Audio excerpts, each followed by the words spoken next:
The storm had been building all afternoon, dark clouds rolling across the Montana sky like angry fists. Marcus Whitmore stood at the window of his ranch house, watching the first fat raindrops splatter against the glass. At 38, he owned the largest cattle operation in 3 counties, but tonight he felt restless in a way that had nothing to do with the weather. The Whitmore Ranch stretched across 15,000 acres of prime grazing land, dotted with prize-winning Angus cattle and thoroughbred horses that commanded 6-figure prices at auction. Marcus had built this empire from the ground up after his father died, transforming a struggling family farm into a multi-million-dollar operation. Yet for all his success, the massive house felt hollow and empty. His housekeeper, Mrs. Chun, had gone home hours ago, leaving him alone with his thoughts and a dinner he barely touched. The silence was broken only by the grandfather clock in the hallway, its steady tick marking time that seemed to stretch endlessly ahead of him. Thunder rumbled in the distance, and Marcus decided to check on the horses in the main barn before the storm hit full force. He pulled on his worn leather jacket and stepped into the humid evening air. The wind whipped across the yard, carrying the scent of rain and hay. The barn was his sanctuary, a place where the complications of wealth and business couldn't follow him. Here, surrounded by the gentle sounds of horses shifting in their stalls and the familiar smell of leather and oats, he found a peace that eluded him everywhere else. As he approached the massive structure, something seemed different. A faint light flickered through one of the side windows, barely visible against the growing darkness. Marcus frowned. He was certain he'd turned off all the lights before leaving earlier. The barn door stood slightly ajar, creaking softly in the wind. Marcus pushed it open and stepped inside, his boots echoing on the concrete floor. The horses nickered softly at his presence, but there was another sound beneath their gentle greeting, something that made him freeze in his tracks. It was the sound of crying, not the whinny of an animal, but human sobbing, desperate and heartbroken. Marcus moved carefully toward the sound, his hand instinctively reaching for the flashlight clipped to his belt. The main lights were off, but someone had lit one of the old kerosene lanterns that hung from the support beams. In its golden glow, he could see a figure huddled in the corner of an empty stall. It was a young woman, maybe in her early 20s, sitting in the straw with her back against the wooden wall. Her long brown hair hung in damp tangles around her face, and her clothes were soaked from the rain. But it wasn't her disheveled appearance that stopped Marcus cold. It was what she held in her arms.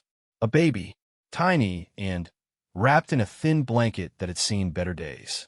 The woman looked up at the sound of his footsteps, and Marcus found himself staring into the most desperate pair of green eyes he'd ever seen. They were red-rimmed from crying, filled with a pain so deep it seemed to reach right into his chest and squeeze his heart. "Please," she whispered, her voice barely audible above the rain that had begun to pound against the barn roof. "I'm sorry. I didn't mean to trespass. I just needed somewhere dry." Marcus stood frozen, unsure what to say. The woman struggled to her feet, swaying slightly as if the effort exhausted her. The baby in her arms let out a weak cry, and she immediately began to rock back and forth, making soft, shushing sounds. "How did you get here?" Marcus asked, his voice gentler than he'd intended. "Are you hurt?" The woman shook her head quickly, too quickly. "No, I'm fine. We're fine. I just need to get out of the rain for a while." She glanced toward the barn door, where lightning illuminated the storm raging outside. "My car broke down about a mile from here. I walked." Marcus looked more closely at her clothes. Her jeans were torn at the knees, and her sneakers were falling apart. The baby's blanket, while clean, was threadbare and patched in several places. These weren't people who had simply had bad luck with a car. These were people who had been struggling for a while. A mile in this weather with a baby? Marcus stepped closer, and the woman instinctively backed against the stall wall. "That's dangerous. You could have been struck by lightning." "I didn't have a choice," she said, her voice stronger now, but still shaking. The baby fussed again, and she adjusted the blanket around the tiny face. "I couldn't stay in the car. It's not safe." Something in her tone made Marcus pause. There was fear in her voice, but not the kind that came from being caught trespassing. This was deeper, more personal, the kind of fear that came from running from something much worse than a storm. "What's your name?" he asked, keeping his voice calm and steady. The woman hesitated for a long moment, glancing toward the door again as if calculating her chances of making a run for it. "Sarah," she said finally. "Sarah Martinez. And the baby?" "Emma. Her name is Emma." Sarah's grip tightened protectively around the child. "She's 3 months old." Marcus nodded, processing this information. "I'm Marcus Whitmore. This is my ranch." Recognition flickered in Sarah's eyes, followed quickly by something that might have been embarrassment or shame. "I've heard of you," she said quietly. "Everyone around here has. I'm sorry for breaking in. I just didn't know where else to go." The baby began to cry in earnest now, a thin, hungry wail that echoed through the barn. Sarah immediately began bouncing her gently, whispering words of comfort, but the crying only grew louder. "When did she last eat?" Marcus asked. Sarah's face crumpled, and fresh tears began to stream down her cheeks. "This morning," she whispered. "I ran out of formula yesterday, and I couldn't afford more. I've been trying to stretch what I had, but..." She didn't finish the sentence. She didn't need to. Marcus could see the story written in the shadows under her eyes, in the way her clothes hung loose on her thin frame, in the desperate love with which she held her baby. Without thinking, Marcus stepped forward and gently placed a hand on Sarah's shoulder. She flinched at the contact, but didn't pull away. "Come up to the house," he said. "We'll get the baby fed and find you both some dry clothes." Sarah shook her head immediately. "I can't. I don't want charity. I just needed somewhere to wait out the storm." "It's not charity," Marcus said firmly. "It's basic human decency. You've got a hungry baby, and you're both soaked to the bone. I've got formula in the house and a guest room with clean clothes." Sarah stared at him in surprise. "You have baby formula?" Marcus felt his cheeks warm slightly. "My sister visits sometimes with her kids. I keep supplies here for them." It was partly true. Rebecca did visit, though not as often as he'd like. But the formula and baby supplies had actually been sitting in his pantry for over a year, left behind from her last visit. He'd never bothered to throw them away, some part of him hoping she might bring the children back soon. Sarah looked down at Emma, whose cries had become weaker, but more desperate. The sound seemed to tear something inside her, and when she looked back up at Marcus, her composure finally cracked completely. "I can't take care of her anymore," she sobbed, the words tumbling out a rush. "I've tried so hard, but I can't do it. I lost my job 3 weeks ago. Got evicted from my apartment. I've been sleeping in my car, but it finally died today. I don't have any family, no one to help us." Marcus felt his heart clench as he watched this young woman fall apart in front of him. The proud set of her shoulders crumbled, and she slid back down the wall until she was sitting in the straw again. "I love her so much," Sarah continued, her voice breaking on every word. "More than anything in the world. But love isn't enough, is it? She needs food and a warm place to sleep and medical care. She needs things I can't give her." The baby's cries had grown weaker, and Sarah looked down at her daughter with an expression of such profound grief that Marcus had to look away for a moment. "I've been thinking about it for days," Sarah whispered, "about what would be best for her. And I keep coming back to the same conclusion." Marcus felt a chill that had nothing to do with the storm outside. "What conclusion?" Sarah raised her eyes to meet his, and in them he saw a resolution that frightened him more than her tears had. "She deserves better than what I can give her. She deserves parents who can take care of her properly, who can give her everything she needs." "Sarah, don't say that. Every child needs their mother." But Sarah was shaking her head, her decision clearly made. Not when their mother can't even keep them fed. Not when their mother is living in a broken-down car. She struggled to her feet again, cradling Emma against her chest. The baby had stopped crying, but whether from exhaustion or resignation, Marcus couldn't tell. "You're rich," Sarah said suddenly, her voice taking on an edge of desperation. "Everyone knows that. You could give her everything. The best schools, nice clothes, a real home.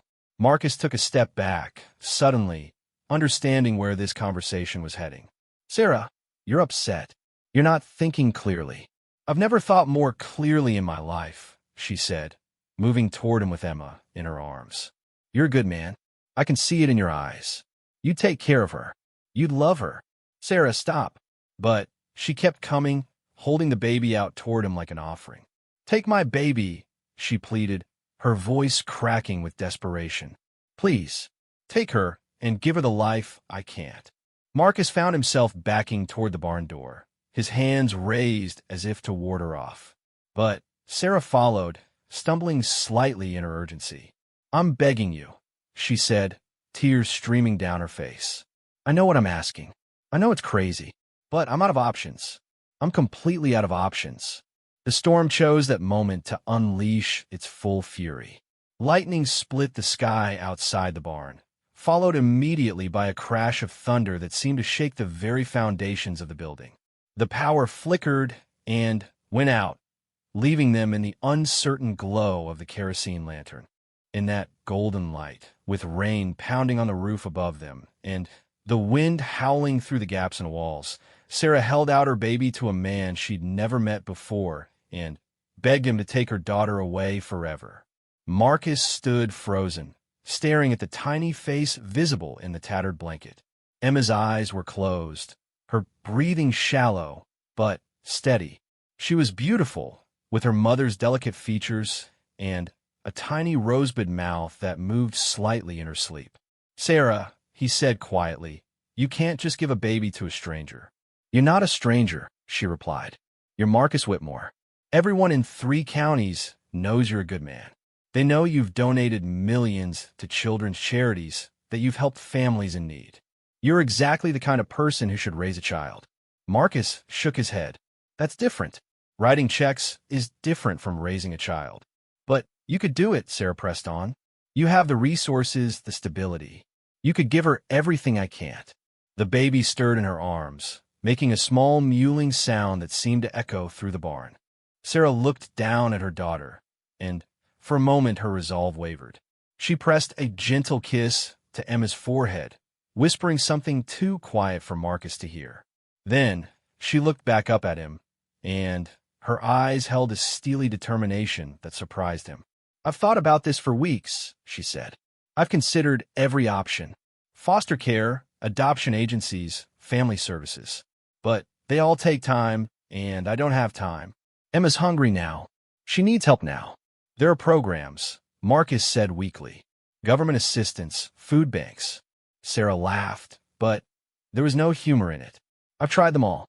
There are waiting lists, paperwork, requirements I can't meet because I don't have a permanent address. The system isn't designed to help people who fall through the cracks. She took another step toward him, and Marcus found his back against the barn wall. There was nowhere else to retreat. One night, Sarah said, her voice taking on a pleading tone. Just let us stay one night. Give Emma some formula and let her sleep somewhere warm. And maybe by morning, you'll understand why I'm asking this of you. Marcus looked at the exhausted young woman in front of him, holding a baby who had been born into circumstances no child should have to endure. His first instinct was to refuse, to send them on their way with some money and the address of the nearest social services office. That was the safe choice, the rational choice. But as he looked into Sarah's desperate green eyes, he found himself thinking about his empty house up the hill, about all the bedrooms that had never been used, all the money sitting in bank accounts earning interest while this baby went hungry. Just for tonight, he heard himself saying, we'll figure out something more permanent in the morning. Sarah's knees buckled with relief, and she had to grab onto the stall door to keep from falling. Thank you, she whispered. Thank you so much. Marcus helped her to her feet and guided her toward the barn door. The storm was still raging outside, but the distance to the house was short. He grabbed an old tarp from a nearby hook and held it over them as they made their way across the muddy yard. The house felt different with guests in it. Sarah sat in his kitchen, feeding Emma from a bottle while wearing one of his sister's old robes. The baby drank greedily, her tiny hands waving in the air as if she couldn't believe her good fortune. She was really hungry, Sarah murmured, watching her daughter with a mixture of love and guilt. Marcus busied himself making coffee, trying not to stare at the domestic scene playing out at his kitchen table. It was such a normal sight, a mother feeding her baby, but it felt revolutionary in his sterile, perfectly organized home. "Tell me about Emma's father," he said, settling into the chair across from them. Sarah's face closed off immediately. "He's not in the picture. Never was really. He took off when I told him I was pregnant." "And your family?" "My parents died in a car accident when I was 18. I was an only child." Sarah shifted Emma to her shoulder and began patting her back gently. "I've been on my own for a while now." Marcus processed this information, beginning to understand the depth of Sarah's isolation. "What kind of work were you doing?" "Waitressing mostly. Some retail. Nothing that paid enough for childcare, so I had to take Emma with me to most jobs. That didn't go over well with most employers. Surely there are daycare programs." Sarah gave him a look that suggested he didn't understand how the world worked for people without money. "Have you ever looked into the cost of childcare for an infant? It's more than most people make in minimum wage jobs. And the subsidized programs have waiting lists years long." Marcus fell silent, realizing how little he knew about the struggles of people who didn't have his advantages. He'd grown up poor, but that had been decades ago. He'd forgotten what it felt like to choose between paying rent and buying food. Emma had finished her bottle and fallen asleep in her mother's arms. Sarah rocked her gently, humming a soft tune that seemed to fill the large kitchen with warmth. "She's beautiful," Marcus said quietly. "She looks like her father," Sarah replied. "Same dark hair, same stubborn chin. But her eyes are mine." "Tell me about the adoption idea again," Marcus said, though he wasn't sure why he was encouraging this conversation. Sarah was quiet for a long moment, looking down at her sleeping daughter. "I want what's best for her. And what's best for her isn't living in a car or going hungry. It's having parents who can give her stability and love and all the opportunities she deserves." "But you love her." "Of course I love her. That's exactly why I'm considering this." Sarah's voice was fierce with conviction. "Love means putting her needs before my own feelings. Love means giving her the best possible life, even if that life doesn't include me." Marcus studied her face, seeing the pain this decision was causing her. "Have you contacted any adoption agencies?" "I called a few, but the process takes months, and they want you to choose from their approved families. Most of them are looking for newborns, not 3-month-olds. And in the meantime, what am I supposed to do? Keep living in my car? Keep letting her go hungry?" The coffee maker beeped, and Marcus got up to pour 2 cups.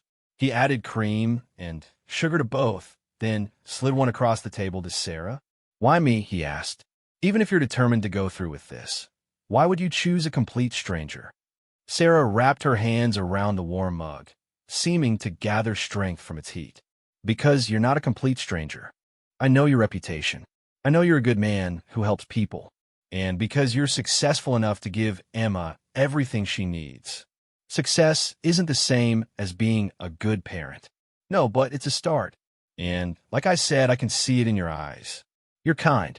You brought us in from the storm, fed Emma, didn't call the police when you found us in your barn.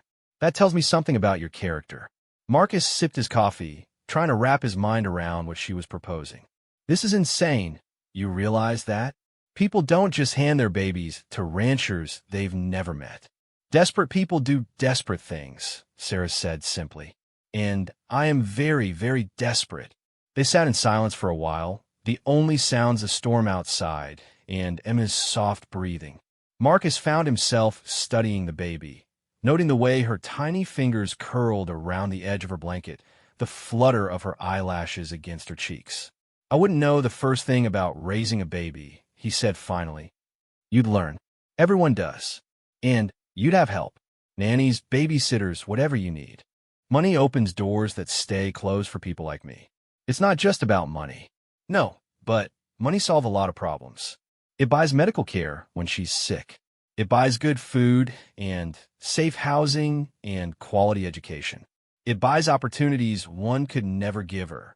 Marcus looked around his kitchen with its granite countertops and professional-grade appliances that he rarely used. Sarah was right about one thing. He did have resources that could make a child's life easier.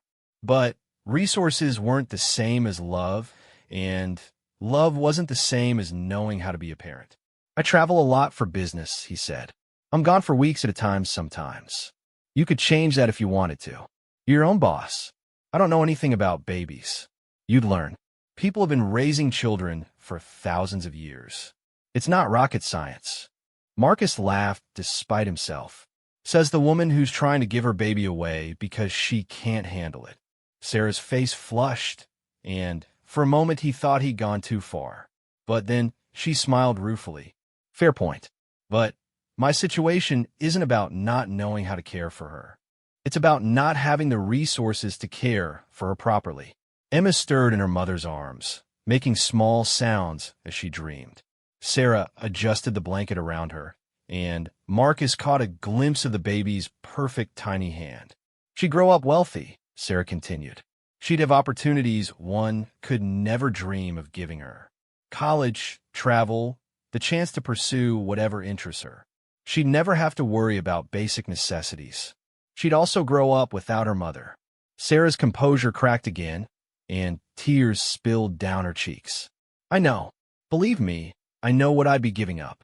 But sometimes love means making the hardest choice possible. They talked until nearly dawn, exploring every angle of Sarah's proposal. Marcus found himself drawn into the conversation despite his better judgment. There was something about Sarah's fierce love for her daughter that moved him, something about her willingness to sacrifice everything for Emma's well-being. As the storm began to clear and the first hints of sunrise appeared through the kitchen windows, Sarah made her final plea.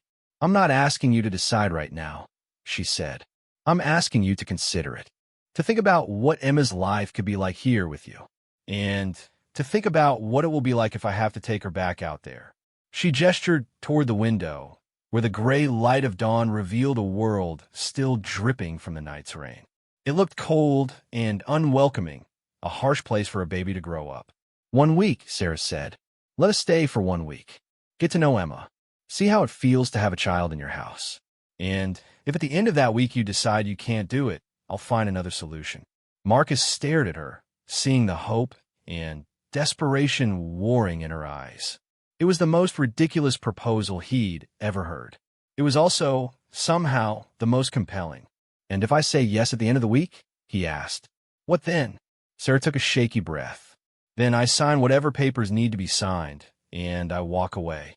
I give Emma the life she deserves, and I try to build a new one for myself. The baby chose that moment to wake up, opening her dark eyes, and looking around the unfamiliar kitchen with curious innocence. Her gaze settled on Marcus, and for a heartbeat he felt as if she was seeing straight into his soul. 1 week, he heard himself saying, but I'm not making any promises beyond that. Sarah's face lit up with such gratitude that Marcus felt his chest tighten.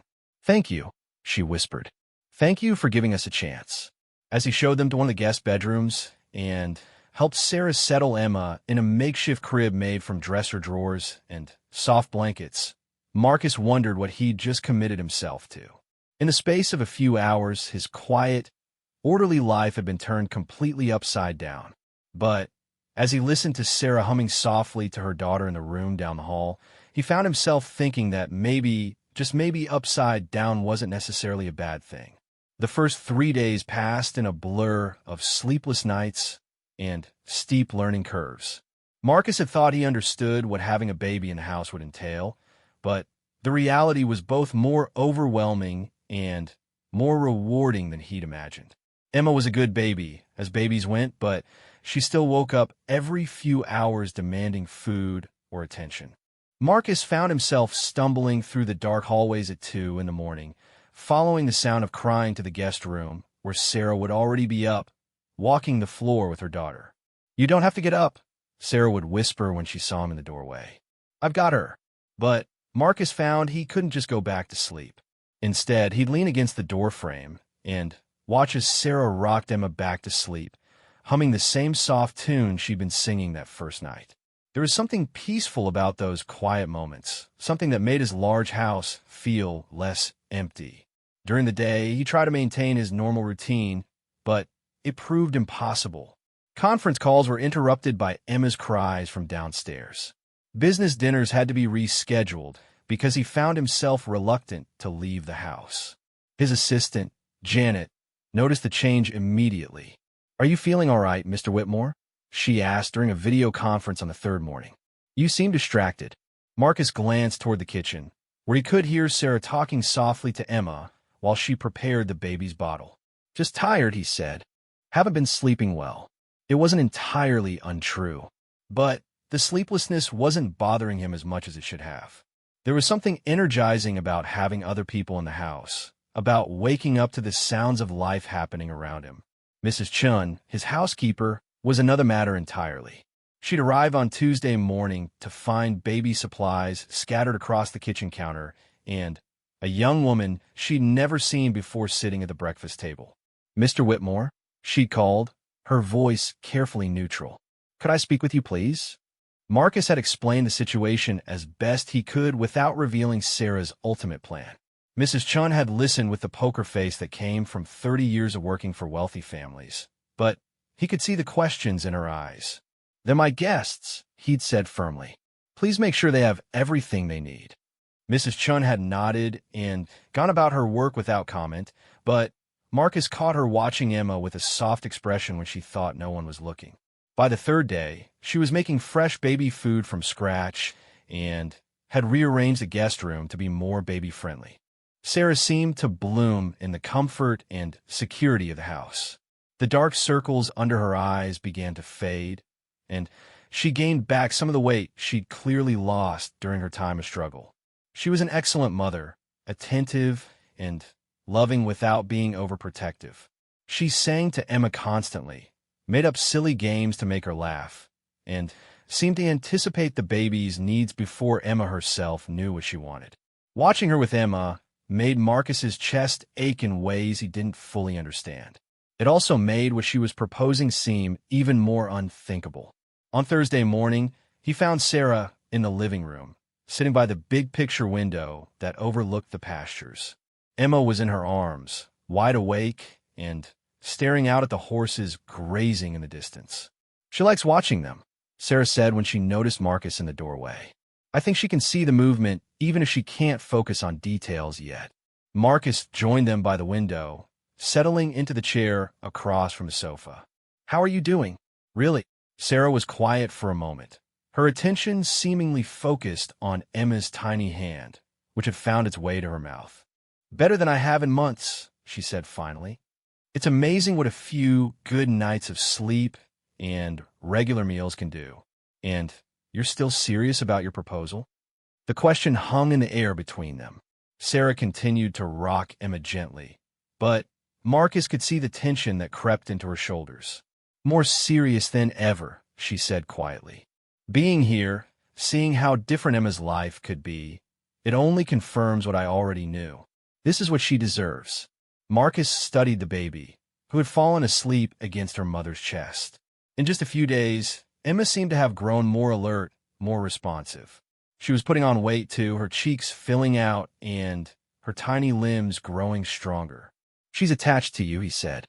"Babies need their mothers. Babies need love and stability and security," Sarah corrected. "They need to know they're wanted and cared for. You could give her all of that." "I'm not her mother." Sarah looked up at him then, and he was surprised to see that her eyes were dry. The desperate, broken woman from the barn had been replaced by someone calmer, more resolved. "No, you're not. But you could be her father.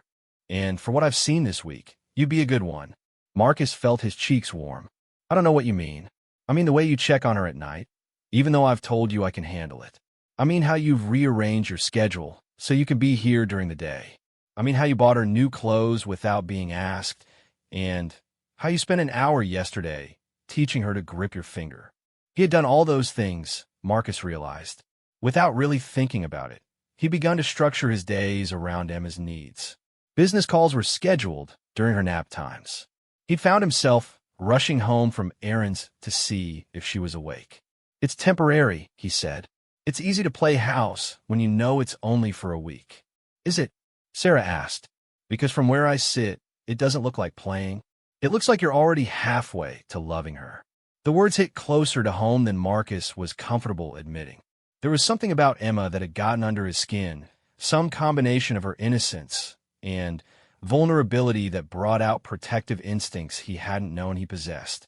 That afternoon, his sister Rebecca called unexpectedly.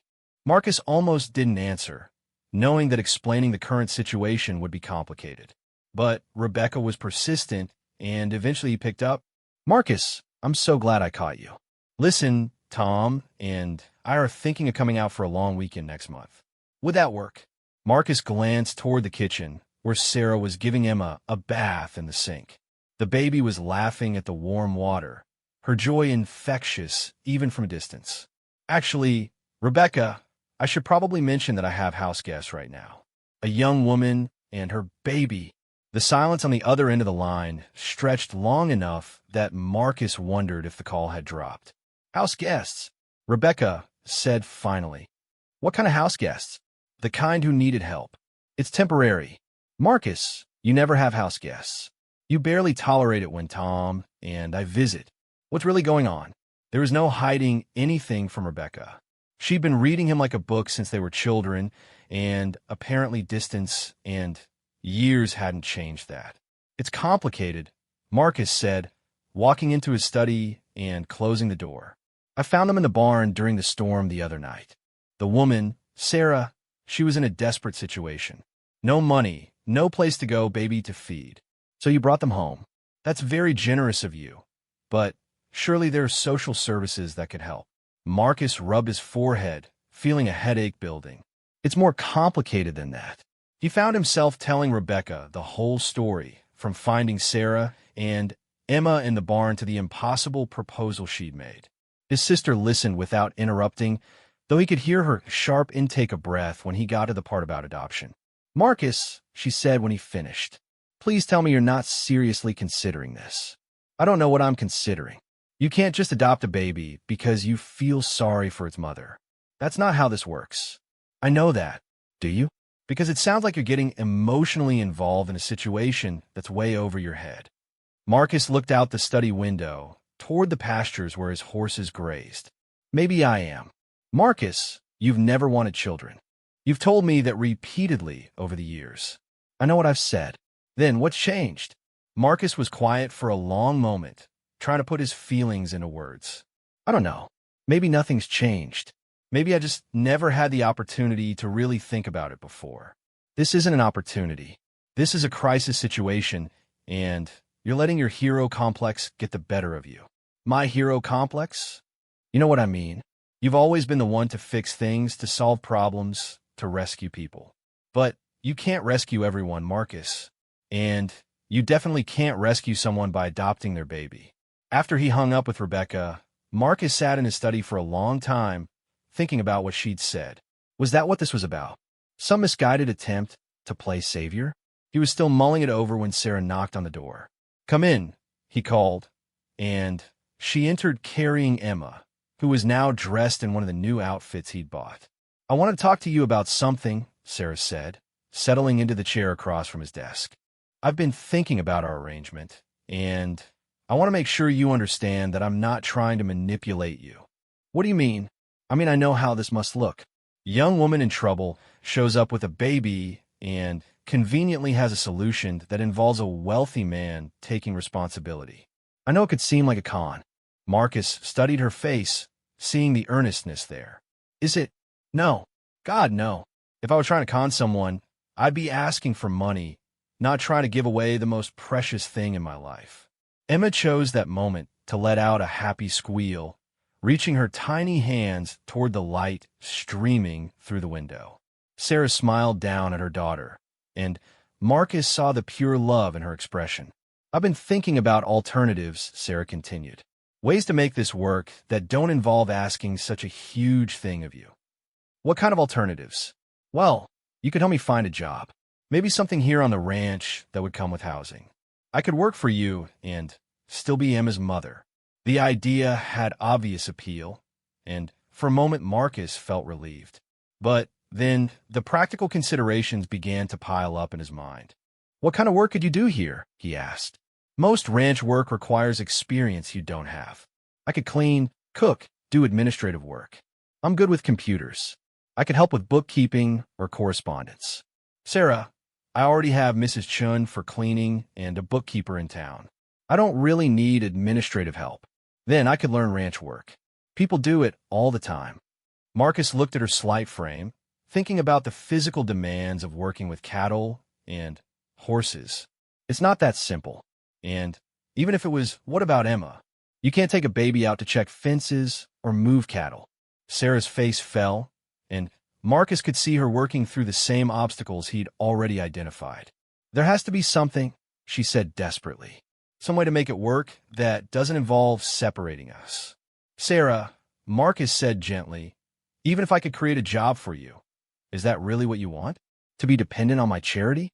To always wonder if you're here because I need the help or because I feel sorry for you? The words stung. He could see it in her face. But they needed to be said. It would be honest work, she said quietly. Yes, but it wouldn't solve the underlying problem. You'd still be in a precarious situation, dependent on someone else's goodwill. What happens if I get married? What happens if my circumstances change? You'd be right back where you started, except Emma would be older and more attached to this place. Sarah was quiet for a long time, rocking Emma gently while she processed what he'd said. Marcus hated being the voice of reason, but someone had to think practically about the situation. You're right, she said finally. I hadn't thought it through completely. I don't want to discourage you from exploring options, but I want you to be realistic about what's possible. That evening, Marcus found himself alone with Emma for the first time. Sarah had gone to take a shower, and the baby had fallen asleep in his arms while he was giving her a bottle. He should have put her down in her makeshift crib, but instead he found himself just sitting there, studying her peaceful face. She was beautiful in the way that all babies were beautiful, but there was something special about Emma. Maybe it was the way she seemed to focus on his face when he talked to her, or the way she'd grab his finger with surprising strength. Maybe it was just that she was the first baby he'd spent any real time with. Mrs. Chun found him there 20 minutes later, still holding the sleeping child. She's a good baby, the older woman said quietly, settling into a nearby chair. Yes, she is. Her mother loves her very much. Marcus looked up, hearing something significant in Mrs. Chen's tone. Yes, it takes a strong person to put a child's needs before their own feelings. You know, Mrs. Chun smiled sadly. I have eyes, Mr. Whitmore, and I've been around long enough to recognize desperation when I see it. The young woman is considering something that's tearing her apart inside. What do you think I should do? Mrs. Chun was quiet for a moment, looking at Emma's sleeping face. I think you should ask yourself what you really want. Not what you think you should want, not what makes the most sense, but what your heart is telling you. And if my heart is telling me something crazy, then maybe it's not so crazy after all. On Friday morning, Marcus made a decision that surprised even himself. He called his lawyer. John, I need some information about adoption law, specifically private adoptions. There was a pause on the other end of the line. Marcus, is this a hypothetical question? Not exactly. I see. Well, private adoptions are certainly legal, but they're complex. There are home studies, waiting periods, court proceedings. It's not something you can do overnight. How long does it typically take? Months, usually.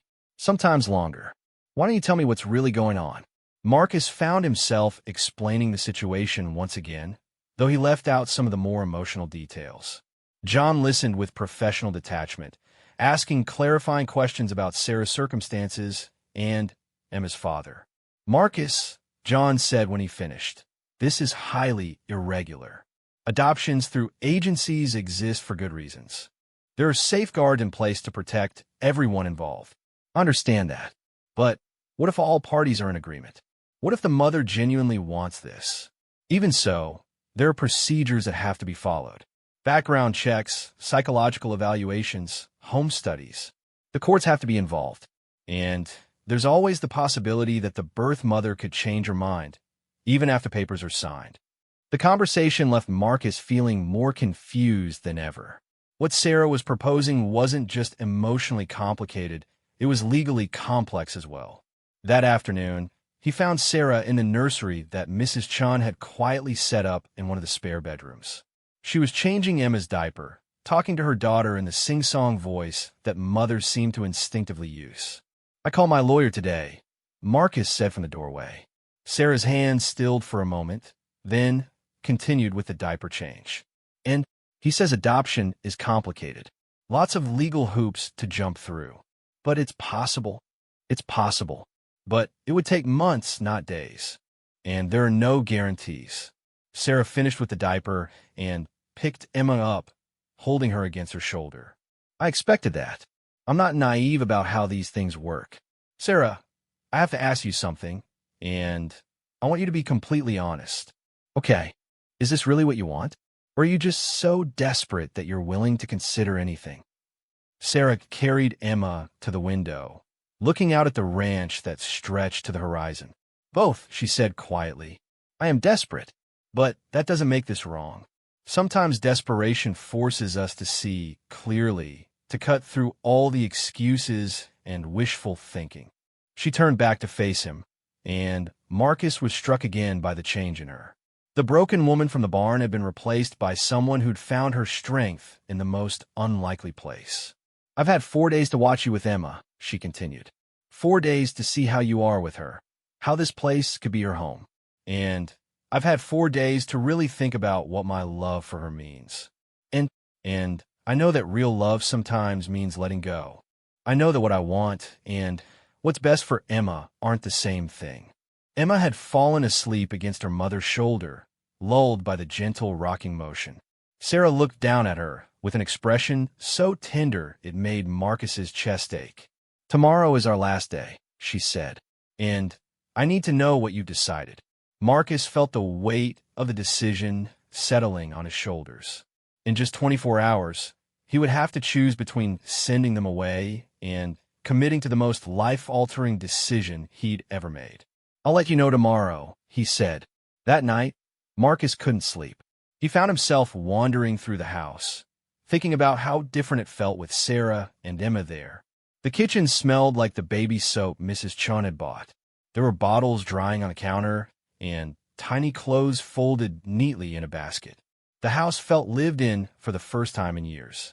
Around 3 in the morning, he heard Emma crying and found himself walking toward the guest room without conscious thought. But when he got there, Sarah was already up, walking the floor with her daughter. "Bad dream, I think," she whispered when she saw him. "She's not hungry or wet, just fussy." Marcus watched as Sarah continued her gentle pacing, humming the same soft tune she always hummed. Gradually, Emma's cry subsided, and she settled back into sleep. "You're good at that," Marcus said quietly. "I've had practice. 3 months of it." They stood there in the dim light filtering through the hallway, both reluctant to break the peaceful silence. "Marcus," Sarah said finally, "I want you to know that whatever you decide tomorrow, I'm grateful for this week. It's been the best week Emma and I have had since she was born." "Sarah, if I say no tomorrow, what will you do?" "Really?" Sarah was quiet for a long moment, continuing to rock Emma gently. "I'll figure something out. I always do. That's not an answer.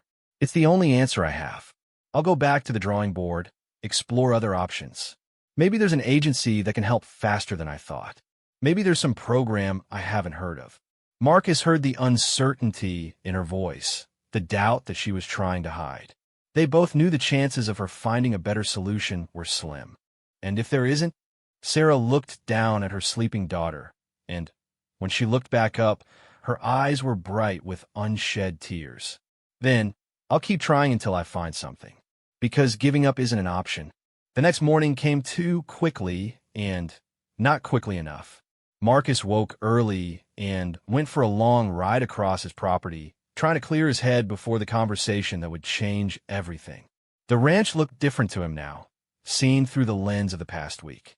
He found himself imagining Emma growing up here, learning to ride horses and help with the cattle. He pictured her running through the pastures, climbing trees, exploring the creek that ran along the northern boundary. But he also thought about all the things he didn't know about raising children, all the ways he could fail, all the mistakes he was bound to make. Was Sarah right that love would be enough? Or was he deluding himself about his ability to be a father? When he returned to the house, he found Sarah in the kitchen with Emma, feeding her breakfast. The baby was in a high chair that Mrs. Chan must have procured from somewhere, happily gumming pieces of soft fruit. "She likes bananas," Sarah said, not looking up from wiping Emma's face. "Sarah, we need to talk." She nodded, finishing up with Emma's breakfast and lifting her from the high chair. "I know. Are you ready?" Marcus poured himself a cup of coffee, his hands steadier than he'd expected them to be. "I've made my decision." Sarah held Emma a little tighter, and Marcus could see her bracing herself for disappointment. "I want to do this," he said quietly. "I want to adopt Emma." The words hung in the air between them, heavy with implications that neither of them fully understood yet. Sarah's face crumpled with relief, and tears began streaming down her cheeks. "Thank you," she whispered. "Thank you so much." But even as she said the words, Marcus could see the grief beginning to set in. The reality of what she was giving up was starting to hit her, and her gratitude was mixed with a sorrow so profound it seemed to fill the entire room. "We'll do this right," Marcus said firmly. "We'll go through all the proper legal channels, make sure everything is handled correctly." Sarah nodded, unable to speak through her tears. "And, Sarah," Marcus continued, "I want you to know that Emma will always know about you. She'll know how much you loved her, how hard this decision was for you. She'll know that you didn't give her up because you didn't want her, but because you wanted the best possible life for her." "Will I ever see her again?" Sarah asked, her voice breaking on the words. It was the question Marcus had been dreading, the one he didn't have a good answer for. "I don't know," he said honestly. "Maybe when she's older, if she wants to. But, Sarah, you have to understand that if we do this, if I adopt her, then I'm her father. This can't be a temporary arrangement or a custody share. It has to be permanent and complete." Sarah nodded again, her tears falling onto Emma's soft hair. "I understand. I wouldn't want it any other way. She needs stability, not confusion." They talked for another hour, working through the practical details of what came next. Marcus would contact his lawyer immediately to begin the adoption process. Sarah would stay at the ranch until the initial paperwork was filed. Then she would need to find somewhere else to go while the legal proceedings moved forward. As they talked, Emma played contentedly in her mother's lap, unaware that her entire future was being decided around her. She babbled happily, reaching for bright objects and laughing at silly faces, embodying the innocence that both adults were fighting so hard to protect. By noon, they had worked out the basic framework of their plan. Marcus called John, his lawyer, who agreed to expedite the initial paperwork despite his continued concerns about the unconventional nature of the arrangement. But as the day wore on and the reality of their decision began to sink in, Marcus found himself wondering if they were making a terrible mistake. Watching Sarah with Emma, seeing the deep bond between mother and daughter, it seemed almost cruel to separate them. Late that afternoon, as they sat in the living room while Emma napped, Marcus voiced his doubts. "Sarah, are you absolutely sure about this? Because once we start the legal process, it's going to be very hard to undo." Sarah looked out the window at the pastures where the horses grazed peacefully. "I'm sure," she said quietly. "It's the hardest thing I've ever done, but I'm sure." "How can you be so certain?" Sarah was quiet for a moment, choosing her words carefully. "Have you ever loved someone so much that their happiness mattered more than your own?" Marcus thought about his sister, his parents who had died years earlier, the few serious relationships he'd had over the years. "I think so. Then you understand. I loved Emma more than I've ever loved anything in my life. More than I knew it was possible to love. And because I love her that much, I have to give her the life she deserves, even if that life doesn't include me." As the sun began to set on what would be their last full day together, Marcus found himself moved by Sarah's courage in a way that surprised him. She was doing something that went against every maternal instinct, every natural desire to hold on to what she loved most. But she was doing it out of love, not in spite of it. And for the first time since this whole crazy situation had begun, Marcus felt truly certain that they were making the right decision, no matter how much it hurt. 6 months later, Marcus stood in the courthouse hallway, holding Emma while they waited for the final adoption hearing to begin. The baby had grown tremendously in the months since that stormy night in the barn. She was now a chubby, happy 9-month-old who could sit up on her own and was working on crawling. Her dark hair had grown in thick and wavy, and her eyes had developed into the same deep green as her mother's. "Mr. Whitmore?" The bailiff appeared in the doorway. "Judge Morrison is ready for you." Marcus adjusted Emma in his arms, smoothing down the tiny yellow dress that Mrs. Chun had picked out for the occasion. They entered the courtroom together, Emma babbling contentedly and reaching for the shiny buttons on his suit jacket. Judge Morrison was a woman in her 60s with kind eyes and graying hair pulled back in a neat bun. She smiled when she saw Emma, who chose that moment to let out a particularly delighted squeal. "She's beautiful," the judge said warmly, "and she certainly seems happy and healthy." "Thank you, Your Honor," Marcus replied. "She's doing very well." The hearing was largely a formality at this point. Over the past 6 months, Marcus had undergone extensive background checks, psychological evaluations, and home studies. Social workers had visited the ranch multiple times, interviewing him, Mrs. Chun, and even some of his employees. Every aspect of his life had been scrutinized and found acceptable. Sarah had gone through her own legal proceedings, formally relinquishing her parental rights in a process that had been emotionally devastating but legally straightforward. She had also undergone counseling to ensure she fully understood the permanence of her decision. "Mr. Whitmore," Judge Morrison said, consulting the file in front of her, "I've reviewed all the documentation in this case, and I must say it's highly unusual. It's not often that we see private adoptions arranged under these circumstances." "I understand that, Your Honor." The social workers' reports are overwhelmingly positive. They describe a home environment that is stable, loving, and well-suited for raising a child. They also note that you've made significant changes to accommodate Emma's needs. Marcus smiled slightly. That was an understatement. In the months since Sarah had left, he had completely reorganized his life around Emma. He'd hired a nanny, Jay Martinez, no relation to Sarah despite the shared surname, who helped care for Emma during business hours. He'd converted one of the guest bedrooms into a proper nursery, complete with everything a growing baby could need. Most significantly, he'd restructured his business operations to minimize travel and maximize his time at home. "Emma appears to be thriving in your care," the judge continued. "She's meeting all her developmental milestones, she's healthy and well-adjusted, and the bond between you is clearly strong." As if to emphasize the point, Emma chose that moment to grab Marcus's tie and try to put it in her mouth. The judge chuckled. "Your Honor," Marcus said, gently extricating his tie from Emma's grip, "I want you to know that I don't take this responsibility lightly. Emma means everything to me, and I'm committed to giving her the best life possible." "I can see that." The court also notes that you've established a college fund for Emma and made provisions for her care in your will. These are the actions of someone who takes their parental responsibilities seriously. The hearing continued for another 30 minutes, covering various legal formalities and ensuring that all requirements have been met. Finally, Judge Morrison looked up from her papers with a warm smile.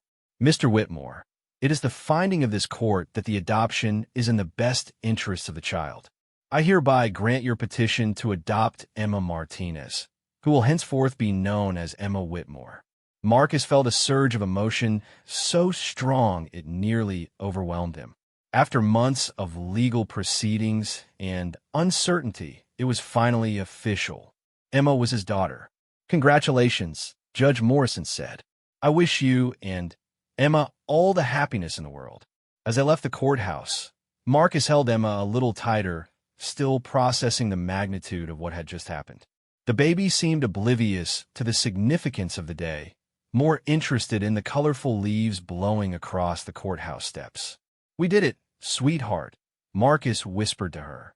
"You're officially a Whitmore now." The drive back to the ranch was peaceful, Emma falling asleep in her car's seat as the familiar landscape rolled by.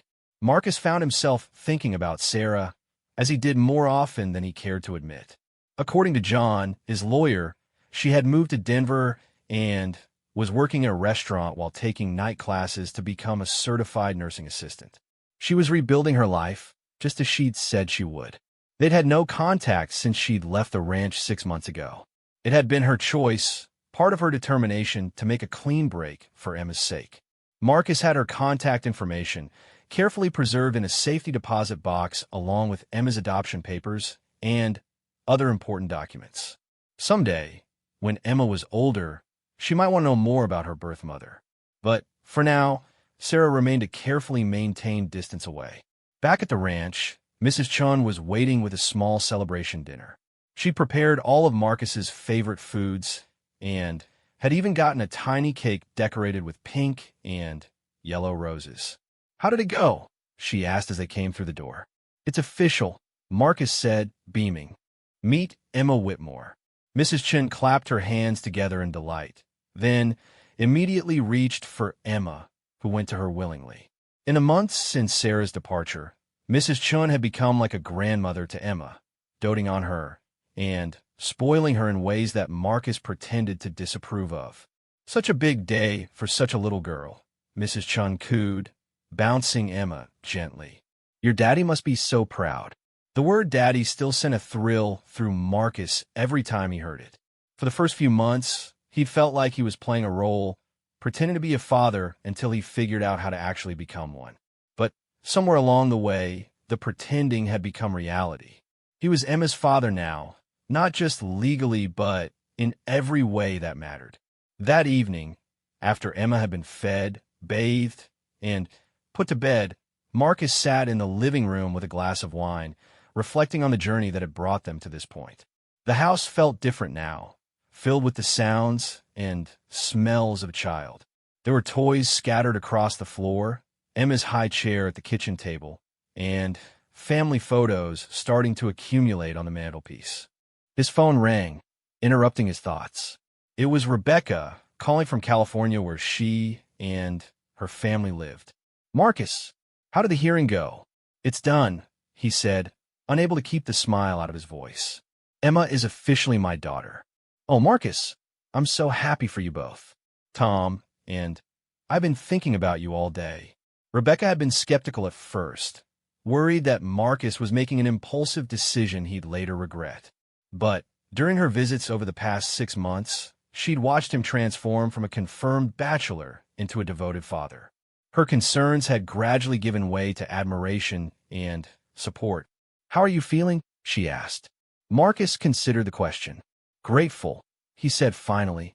"Grateful and a little overwhelmed by how much my life has changed." "Changed for the better?" "Absolutely. I can't imagine my life without her now."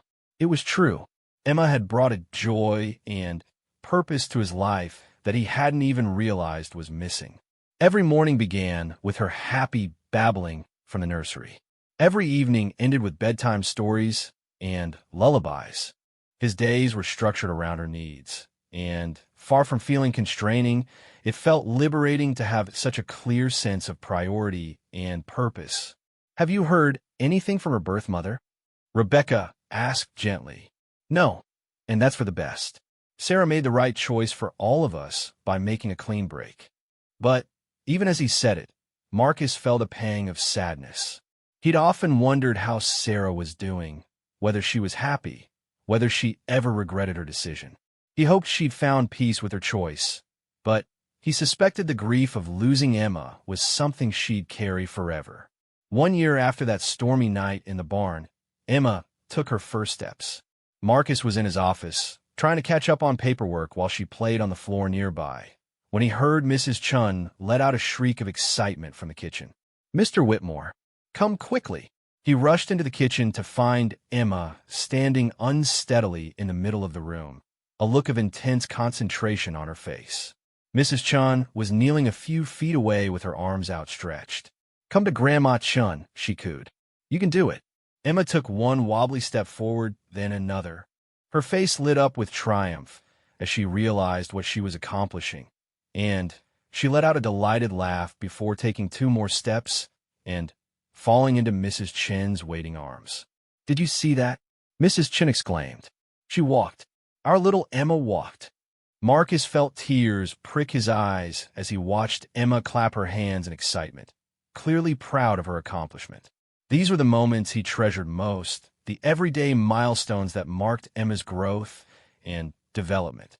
He was grateful beyond measure that he'd been there to witness this one.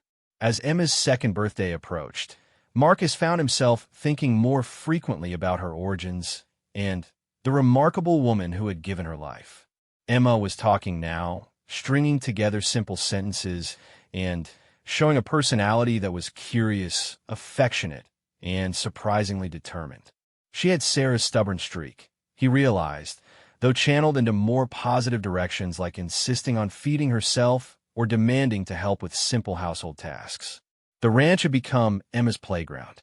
She loved the horses and had no fear of the large animals, toddling up to them with the confidence of someone who'd never been given a reason to be afraid. Marcus had gotten her a gentle pony named Buttercup, and Emma's squeals of delight when she was lifted onto the pony's back were some of the best sounds Marcus had ever heard. "Daddy up," Emma would demand, raising her arms toward Buttercup's saddle. Marcus would lift her carefully onto the pony's back, holding her securely while Mrs. Chun or Jane led Buttercup around the yard at a gentle walk. These were the moments when Marcus felt most acutely aware of how different Emma's life was from what it would have been if Sarah had kept her. Not better or worse necessarily, but profoundly different. Emma would grow up with opportunities and advantages that Sarah could never have provided, but she would also grow up without knowing the woman who had loved her enough to let her go.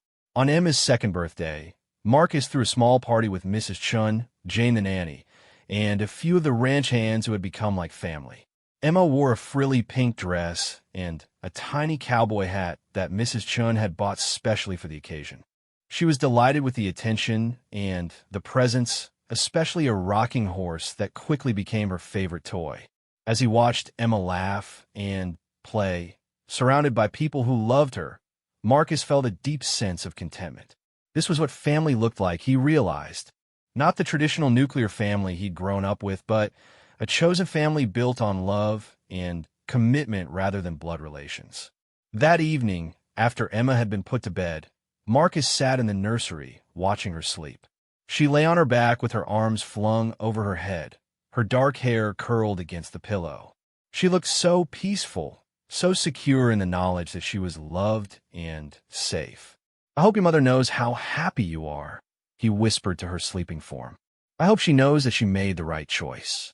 3 years passed in what felt like both a blink of an eye and a lifetime.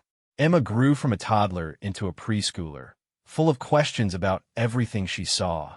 She was bright and inquisitive, with an infectious laugh and an ability to find joy in the smallest things. She loved books and horses and helping Mrs. Chun bake cookies. She had her father's business sense, often helping with ranch operations by carrying important papers or supervising the feeding of the chickens they'd added to the property. Marcus had settled completely into fatherhood, though he was still learning something new every day. Emma challenged him in ways he'd never expected, forcing him to see the world through her curious eyes. Her questions were sometimes impossible to answer. "Why do the horses eat grass, but we don't?" she asked one morning over breakfast. "Because horses have different stomachs than we do," Marcus explained. "They could digest grass, but it would make us sick." "But why?" It was always but why with Emma, and Marcus found himself researching everything from why the sky was blue to how rain was made. Being Emma's father had made him more curious about the world himself. On a crisp fall morning when Emma was 4, Marcus received a phone call that he'd been both expecting and dreading for years. It was John, his lawyer. "Marcus, I received a letter that I think you should see. It's from Sarah Martinez."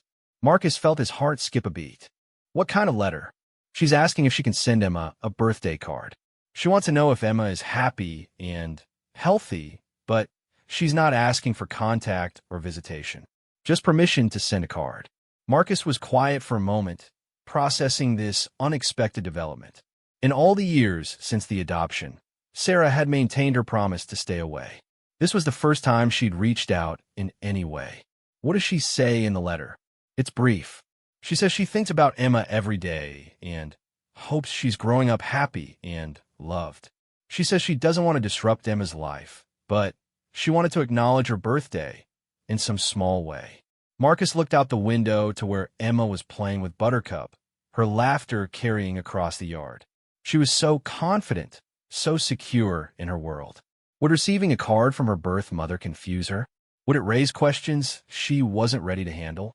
On the other hand, Sarah had given Emma the greatest gift imaginable by allowing the adoption. Didn't she deserve the chance to send her daughter a birthday card? Can you send me a copy of the letter? Marcus asked. I need to think about this. Of course. Marcus, for what it's worth, I think the fact that she reached out through legal channels rather than trying to contact you directly shows respect for the boundaries that were established. That evening, Marcus sat in his study reading Sarah's letter. Her handwriting was neat and careful, and her words were measured and respectful. She wasn't asking for anything beyond the simple acknowledgement that Emma existed and was loved. She ended the letter by saying that she understood if the answer was no, and that she would respect whatever decision Marcus made. He found himself wondering what Sarah looked like now, whether she'd finished her nursing program, whether she'd found happiness in her new life. The woman who had written this letter sounded mature and thoughtful, someone who had processed her grief and found a way to live with her decision. Marcus made his choice that night. He called John the next morning. Tell her yes, he said. She can send Emma a birthday card, but make sure she understands that Emma doesn't know about the adoption yet. The card should be appropriate for a child who thinks I'm her biological father. I'll make that clear. Emma's 5th birthday arrived with crisp October weather and bright fall colors. Marcus threw her a bigger party this year, inviting some children from the preschool she attended 3 mornings a week. Emma was in her element, organizing games and making sure everyone had enough cake. Among the pile of presents and cards was one envelope addressed in careful handwriting to Emma Whitmore. Marcus recognized the handwriting from the legal documents he'd seen years earlier, and his heart clenched as he watched Emma Tier open the envelope. Inside was a simple card with a picture of a pony on the front. The message inside was brief. Happy birthday, Emma. I hope you have a wonderful day filled with love and laughter. It was signed Simply a Friend. Emma studied the card for a moment, then shrugged and added it to the pile with the others. To her, it was just another birthday card from someone who cared about her. She had no idea that it came from the woman who had given birth to her, who thought about her every day, who had loved her enough to let her go. Marcus kept the card, adding it to the special box where he stored all of Emma's important documents and mementos. Someday, when Emma was old enough to understand the story of her adoption, he would show her the card and explain where it came from. As Emma's childhood progressed, she continued to thrive. She learned to read early and showed an aptitude for math that impressed her teachers. She was popular with her classmates, but never mean-spirited or boastful about her advantages. Marcus was proud of the kind, confident child she was becoming. The birthday cards from a friend became an annual tradition. Each year, Sarah sent a simple, age-appropriate card that acknowledged Emma's birthday without revealing the sender's identity. Marcus treasured each one, seeing them as small windows into Sarah's continuing love for her daughter. When Emma turned 8, her card came with a small gift, a book about horses. Emma was delighted with it, reading it cover to cover in one afternoon. "Daddy, this friend who sends me cards knows I love horses," she said, showing him her favorite pictures in the book. "She must," Marcus agreed, his throat tight with emotion. "Do you know who it is?" Marcus looked into Emma's curious green eyes, so much like her birth mother's, and chose his words carefully. "Someone who cares about you very much." Emma accepted this explanation without question, but Marcus could see that she was beginning to develop curiosity about the mysterious friend who seemed to know so much about her interests and preferences. On Emma's 10th birthday, Marcus made a decision that had been years in the making. That evening, after the party guests had gone home and Emma was settled in her room with her new books, he knocked on her door. "Emma, can I talk to you about something important?" She looked up from her book, immediately sensing the seriousness in his tone. "Of course, Daddy." Marcus sat on the edge of her bed, trying to find the right words to begin a conversation he'd been preparing for years. "Emma, you know how some families look different from other families? How some kids live with grandparents or aunts and uncles instead of their birth parents?" Emma nodded. She was a bright child and had noticed that families came in all configurations. "Well, I need to tell you something about our family that you're old enough to understand now." He told her the story gently, starting with the stormy night when he'd found a young woman and her baby in the barn. He explained how Sarah had loved Emma so much that she'd wanted to give her a better life than she could provide. He told her about the adoption, about how he'd become her legal father when she was just a few months old. Emma listened with wide eyes, processing this information with the remarkable composure that had always characterized her. "So you're not my first daddy?" she asked when he finished. "I'm your only daddy," Marcus said firmly. "But you did have a birth mother who loved you very much, and she made the difficult decision to let me adopt you. Is she the friend who sent me birthday cards?" Marcus smiled, not surprised that Emma had made that connection. "Yes, sweetheart, that's her." Emma was quiet for a while, thinking this through. "Is she sad that she gave me away?" "I think she was very sad," Marcus said honestly. "But I also think she was glad that you were happy and safe and loved." "Can I meet her sometime?" It was the question Marcus had been dreading and expecting in equal measure. "Maybe someday, when you're older, if that's what you want, and if she wants that too." Emma nodded solemnly, then surprised him with her next question. "Does this mean you love me less, since I'm not really your daughter?" Marcus felt his heart break a little at the vulnerability in her voice. He pulled her into a tight hug, holding her close. "Emma, you are absolutely, completely, 100% my daughter. Not because we share DNA, but because I chose you and you chose me. Love isn't about biology, sweetheart. It's about caring for someone and wanting the best for them and being there for them no matter what. And I have loved you every single day since you came into my life." Emma hugged him back fiercely. "I love you too, Daddy. And I'm glad that lady made it, so you could be my father." The conversation opened up new avenues of communication between them. Emma asked occasional questions about her adoption and her birth mother, and Marcus answered them honestly and age-appropriately. He showed her the box of mementos he'd been keeping, including all the birthday card from Sarah.